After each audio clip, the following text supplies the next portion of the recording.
হাসি দেয়, জোরে আলহামদুলিল্লাহ বলে, কোন ব্যক্তি যদি সেটা শুনতে পায়, হাসির জবাব না দিলে কি গুনাহ হবে? খুবই সুন্দর একটি এবং দরকারি একটি প্রশ্ন। ইসলাম আমাদেরকে অত্যন্ত দারুণ শিষ্টাচার শিখিয়েছে এবং সামাজিক এবং পরম সৌজন্যতা বোধ সম্পন্ন মানুষ হতে শিখিয়েছে। কেউ যদি হাসি দেয়, এখন বিজ্ঞান গবেষণা করে বের করেছে, বহু বৈজ্ঞানিক গবেষণা আপনার অনলাইনে খুঁজলে পাবো, যে মানুষ যে হাসি দেয়, এই হাসিটা মানুষের স্বাস্থ্যের জন্য ভালো। হ্যাঁ, অনবরত ঠান্ডার কারণে হাসি, সেটা তো অসুস্থতা, কিন্তু স্বাভাবিক যে হাসি, মাঝে মধ্যে হাসি হওয়া, এটা মানুষের স্বাস্থ্যের জন্য ভালো। হাসির ফলে মানুষের শরীর নির্ভর হয়ে যায়, নানান দিক থেকে মানুষের উপকারিতার পেছনে আছে, বিভিন্ন বৈজ্ঞানিক গবেষণা আছে, অনলাইনে বহু আর্টিকেল খুঁজে পাবেন।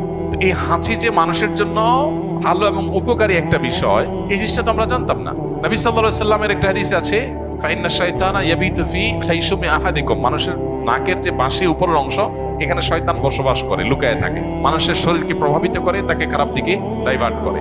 তো হাসির পর মানুষ শারীরিকভাবে যেমন সুবিধা পায়, স্পিরিচুয়ালি মানুষ উপকার হয়। এই জন্য সে আল্লাহর কাছে শুকরিয়া জানিয়ে বলবে আলহামদুলিল্লাহ।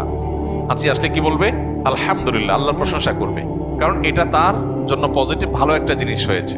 যখন কেউ হাঁচি আসার কারণে আলহামদুলিল্লাহ বলল, তখন যিনি হাঁচি শুনতে পেয়েছেন বা হাঁচির দাতার আলহামদুলিল্লাহ শুনতে পেয়েছেন, তার উপরে আবশ্যক হয়ে যায় জবাব দেওয়া। এই যে সৌজন্যতা শিক্ষা। হ্যাঁ, হাঁচি যখন আসবে, হাঁচির ফলে নাক থেকে অনেক সময় ময়লা বের হয়, পানি বের হয়, গন্ধ ছড়াতে পারে, আশপাশে মানুষের কষ্ট হতে পারে। সেজন্য আমাদের হাঁচি বিভিন্ন উপায়ে আমরা সেটা যাতে অন্য পরিবেশকে নষ্ট না করে, অন্য মানুষকে নষ্ট না করে, সেজন্য আমরা হাতে, নিজের কাপড়ে, অন্য কিছুতে, টিস্যু বা কিছু দিয়ে আমরা হাঁচি দেবো। সেটা তো অবশ্যই পার্ট অফ সৌজন্যতা, সেটা আমরা করবোই।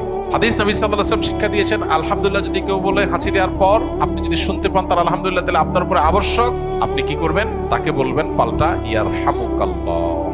কেউ যদি হাসি দিয়ে আলহামদুলিল্লাহ বলে, আমরা কি বলবো তাকে? ইয়ারহামুকাল্লাহ, মানে আল্লাহ তোমার প্রতি রহম করুন।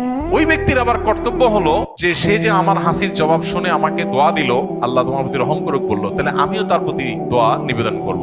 তখন তার জন্য কর্তব্য হয় তাকে একটা দোয়া দেওয়া। কি সেটা?